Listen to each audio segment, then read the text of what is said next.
का मुनाफा करीब दोगुना हो गया है। आय और मार्जिन में भी बढ़ोतरी हुई है। एग्री मशीनरी, रेलवे और कंस्ट्रक्शन उपकरण जैसे सेगमेंट में कंपनी का प्रदर्शन काफ़ी अच्छा रहा है। नतीजों पर खास बातचीत के लिए आज हमारे साथ एस्कॉर्ट्स कुबोटा के होल टाइम डायरेक्टर और CFO भरत मदान जुड़ गए हैं। भरत मदान साहब, good morning. Thank you so much CNBC आवाज़ से बात करने के लिए। ये जो आपकी एग्री सेगमेंट में, जो एग्री मशीनरी सेगमेंट में जो मार्जिन में इतना शार्प इंप्रूवमेंट आया 10.5% से 13%, क्या ये किसी वन ऑफ की वजह से आया या ये ट्रैजेक्टरी सस्टेनेबल है? या good morning Anuj ji. I think ये जो मार्जिन इंप्रूवमेंट हुआ है, हमने इस वजह से अपना कमेंट्री में भी बोला। एसेंशियली इसमें दो तीन रीजन थे। एक ऑब्वियसली कमोडिटी प्राइसेस हैं जो काफी अच्छे सॉफ्ट रहे हैं इस पीरियड में, जिनका इम्पैक्ट हमारा लैग इम्पैक्ट होता है। तो बेसिकली एक क्वार्टर लैग के साथ में इम्पैक्ट आता है। तो हमने लास्ट क्वार्टर में भी ये बताया था कि आगे जाके हमें उम्मीद है कि मार्जिन जो है इम्प्रूव होंगे कमोडिटी प्राइस सॉफ्ट होने के साथ में। तभी जितना पुराना इन्फ्लेशन था कमोडिटी प्राइस का, मोस्टली वो प्राइस इंक्रीजेस हमने ऑलरेडी कस्टमर्स को पास ऑन कर दिए हैं। तो आगे जाके जितना हमें अब सॉफ्टनिंग अगर दिखती है कमोडिटी प्राइस में, उसका डेफिनेटली इम्पैक्ट फेवरेबल होना है मार्जिन्स के ऊपर में। उसके अलावा कॉस्ट साइड पे भी कंपनी ने काफ़ी एफर्ट किए हैं। I think on the material cost front पे और फिक्स कॉस्ट फ्रंट पे भी, जैसे आप देखेंगे रिजल्ट्स में, तो काफ़ी वो कंट्रोल के अंदर रही है। तो उसकी वजह से भी जो है मार्जिन थोड़ा इम्प्रूव होने को मिला है। तो ये एक रीजनेबल ट्रेजेक्टरी क्या होगी? 13.5 तो शायद सस्टेनेबल ना हो। नहीं, हमने तो हमारे थोड़ा पुराने मार्जिन देखेंगे तो 14-15% का हमारा जो इंडस्ट्री एवरेज मार्जिन है, तो उसकी हमने गाइडेंस दी थी कि हम अल्टीमेटली इस ईयर में एग्जिट करेंगे तो इसी मार्जिन की रेंज में करेंगे।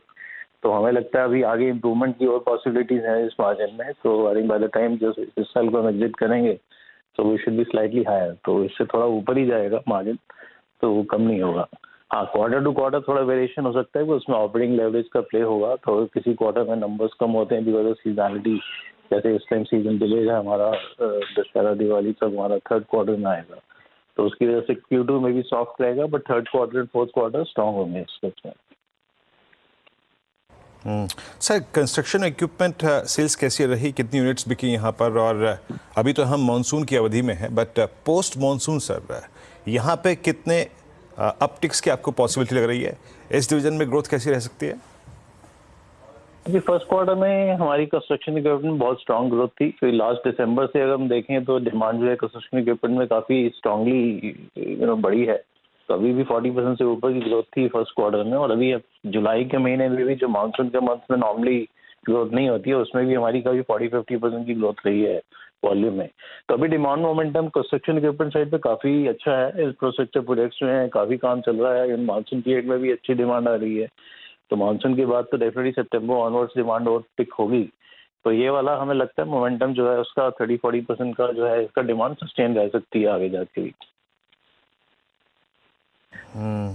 अच्छा सर, ये अभी कंस्ट्रक्शन की बात हो गई आपकी और एग्री इक्विपमेंट्स की बात हो गई।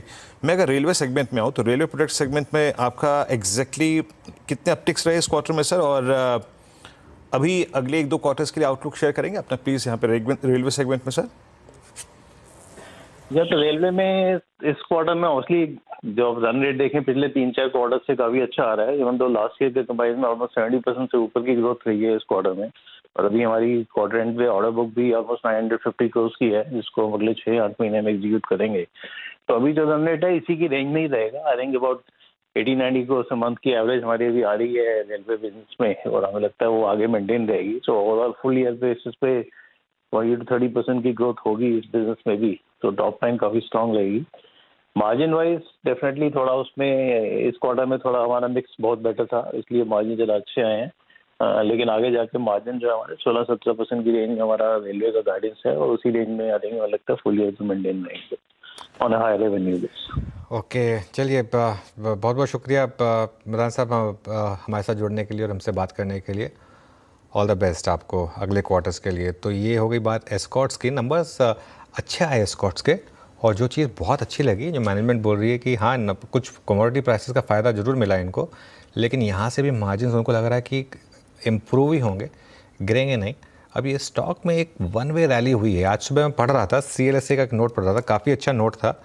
उन्होंने सेल टारगेट दिया है, हालांकि टारगेट प्राइस रेज किया है। उनका मानना है कि नंबर्स अच्छे थे लेकिन रॉ मटेरियल प्राइसेस काफ़ी गिरे हैं, उसका एक फ़ायदा मिला है इन्हें, और वैल्यूएशन काफ़ी महंगी है। और उनको लग रहा है कि ट्रैक्टर इंडस्ट्री की जो ग्रोथ है वो इस बेस पर शायद सिंगल डिजिट में ही ग्रो होगी।